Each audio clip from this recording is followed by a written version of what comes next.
bagong paliparan naman ng Busuanga sa bayan ng Coron, Palawan ang aming ulat sa Focus.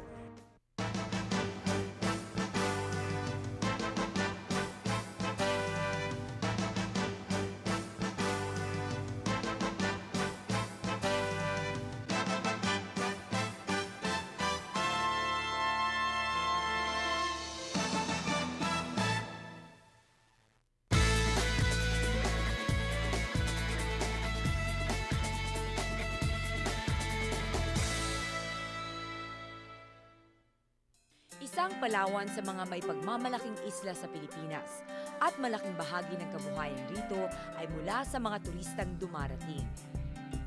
Ito ang dahilan kung bakit ginawang prioridad ng lokal na pamahalaan ng Palawan ang pagsasaayos ng kanilang Busuanga Airport sa Coron. Sa tulong ng isang grant mula sa pamahalaan ng Korea sa pamamagitan ng Korea International Cooperation Agency, natupad ang adhikain ng mga opisyalis ng Palawan na mapalawak at mapaganda ang isa sa mga port of entry ng lalawigan. Lunes ng tanghali nang dumating si Pangulong Gloria Macapagal Arroyo upang pasinayaan ang resulta ng development project ng Busuanga Airport.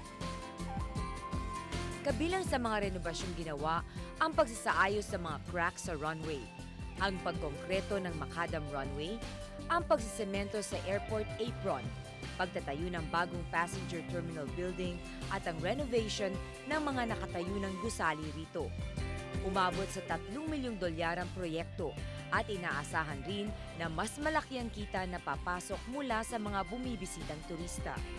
Sa pangunguna ng Boracay, Cebu, Bohol at Palawan, itong 4 na probinsyang ito, humahatak ito sa mahigit kalahati sa mga turistang dumadayo sa Pilipinas.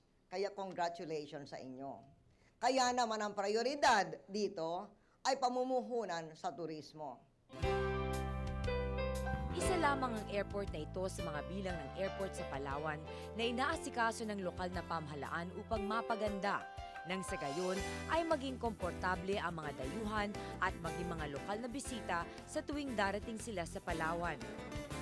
Kailangan ng turismo ng Palawan, gaya ng sabi ko kanina, naayusin ang airport ng Puerto Princesa, Busuanga at San Vicente.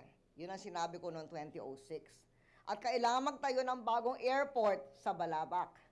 At kailangan makompleto ang kalsadang El Nido Batarasa na nagsisilbing backbone ng buong Palawan. Dahil sa matagumpay na development project ng Busuanga Airport, nakakalapag na ang mas malalaking eroplano sa runway nito. Ang dating mga 21-seater planes ay pinalitan na ng mga 80-seater aircraft na nagdadala ng 4,000 turista sa Coron linggo-linggo mula sa dating 300 lamang. Ang flight operations ay nadagdagan rin.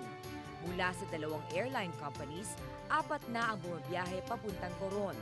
At ang lipad ng eroplano papunta at pabalik mula rito ay umaabot na sa 28 mula sa dating 10.